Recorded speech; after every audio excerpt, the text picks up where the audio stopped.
Welcome to today's Explainer. We hear the word entrepreneur constantly, right? It's practically a buzzword. But today, we're going to strip away all the cultural hype and dive into the fascinating centuries-long evolution of what it actually means to be one.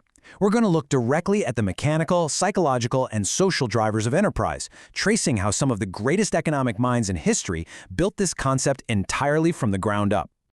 Here is our roadmap for today. We'll be hitting 6 key stops. Defining the risk-taker, the great economic coordinator, debunking the hero myth, the marginal profit maximizer, embracing true uncertainty, and finally, the gale of destruction.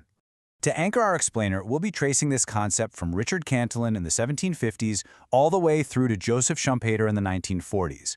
Each of these thinkers was looking at the exact same economic puzzle, but as you'll see, each one radically built upon, or completely challenged, the ideas of the last. Let's jump into Section 1, Defining the Risk-Taker.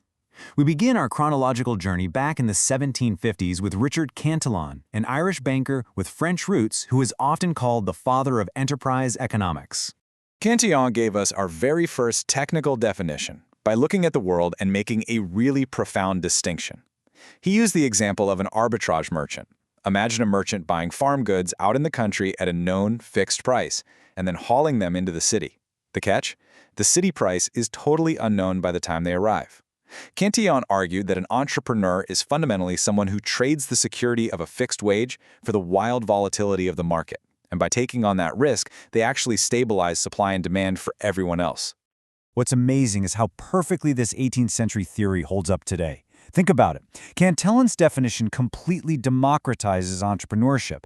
Today's gig workers, commission-based salespeople, or freelancers negotiating project fees, they perfectly fit this mold of everyday risk bearers. Basically, if your income fluctuates and isn't a guaranteed salary, congratulations, you are a Cantillon entrepreneur. Moving right along to Section 2, the Great Economic Coordinator. By the early 19th century, French economist Jean-Baptiste Say takes this idea and pushes it even further. He saw the entrepreneur as much more than just a risk-taker. Say viewed the entrepreneur as a crucial bridge builder. Look, land, labor, and capital on their own, they're completely inert. They just sit there doing nothing. Say realize it takes the unique judgment of an entrepreneur to unite those disconnected pieces into a fully functioning, productive machine. He broke this down into this brilliant industrial triad. On one side, you have the scientist discovering abstract theoretical laws. On the other side, the worker executing physical tasks.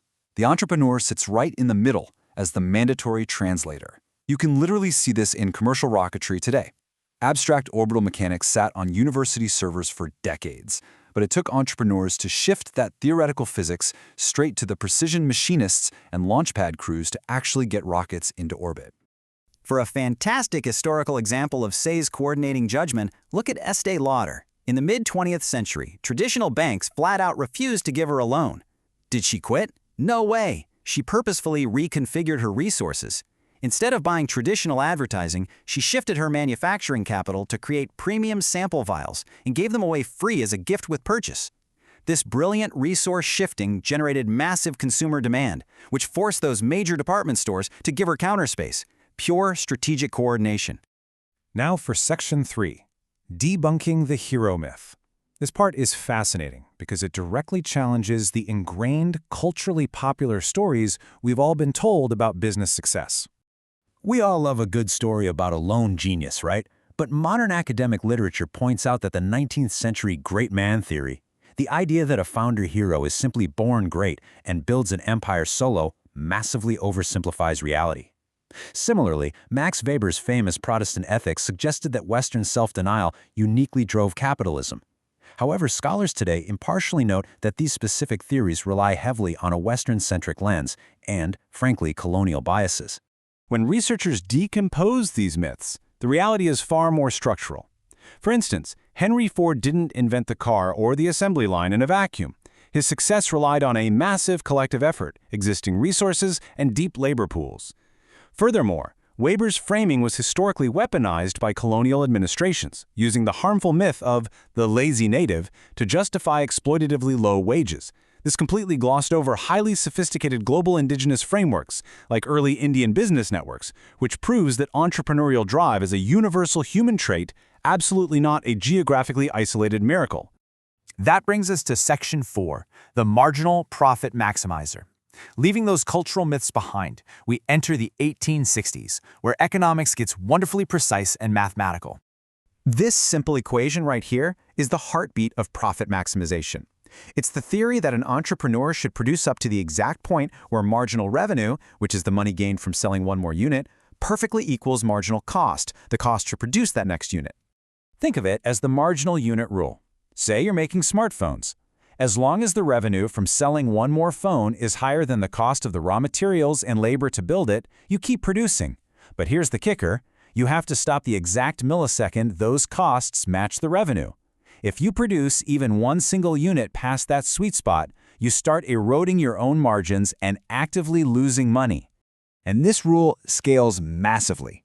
John D. Rockefeller optimized his marginal costs by flattening logistics using exclusive rail contracts. Today, Amazon relies on dynamic algorithmic machines to hunt for that sweet spot, changing prices millions of times a day. Though we should also mention behavioral models like Anita Roddick's The Body Shop, which purposefully rejected strict optimization for something called satisficing. They accepted slightly lower immediate profits to invest in fair trade, valuing long-term trust over the immediate math. Let's head into Section 5, Embracing True Uncertainty. As we roll into the 1920s, University of Chicago economist Frank Knight poses a really profound question. If markets are supposed to be perfect, profit should theoretically be zero. So, what exactly are entrepreneurs doing to deserve those massive windfall profits? Knight made a vital, stark distinction between risk and uncertainty. Risk is measurable. You can calculate the exact odds of a fire or a theft and just buy insurance for it, making it a fixed cost. But true uncertainty? The probability of success is completely unknowable. You simply cannot buy an insurance policy for a bold, untested business strategy. Knight argued that true economic profit is the specific reward for bearing that unmeasurable, uninsurable Knightian uncertainty. Bearing that level of uncertainty is, as you can imagine, incredibly stressful. So how do they cope? Entrepreneurs mitigate this by pooling uncertainty into partnerships, or relying on stable legal institutions like contracts to convert that wild uncertainty back into manageable risk. Fast forward to modern 2026 economic literature, and we see that navigating this blank space isn't just about passively gathering data. It requires an asset-owning founder acting decisively on their own idiosyncratic vision of the future. And finally, Section 6, the Gale of Destruction. This brings us to our climax in the 1940s, introducing arguably the most culturally relevant concept we still use today, courtesy of Joseph Schumpeter. Schumpeter drew a very hard line separating the inventor from the entrepreneur. Sure, an inventor might create a cool patent, but Schumpeter placed the entrepreneur at the absolute center of economic development as an active agent who completely disturbs stationary market equilibrium. They take those abstract ideas and forge them into disruptive economic forces. He celebrated this as a gale of destruction, viewing it as the ultimate engine of human progress. In Schumpeter's eyes, capitalism is never stationary. It's an evolutionary, almost violent process that constantly destroys old legacy systems from the inside out, replacing them with radically new combinations. We've all seen this play out in real time, right? Startups like Netflix totally dismantling Blockbuster. An entrepreneur identifies friction in the market, solves it with a new combination, and boom, the old brick-and-mortar legacy model is rendered completely obsolete overnight. But to wrap up our explainer today, we have to acknowledge the complex reality of this theory. While creative destruction is hailed as the engine of progress, critics impartially note it can act as a bit of a moral anesthetic. When we look at mass layoffs, the collapse of local Main Street businesses, or the erosion of labor protections tied to massive algorithmic giants, we're left with a heavy final question. Is this market destruction truly an unavoidable natural evolution of progress, or has the theory been weaponized as a deliberate corporate strategy to prioritize monopoly over social responsibility?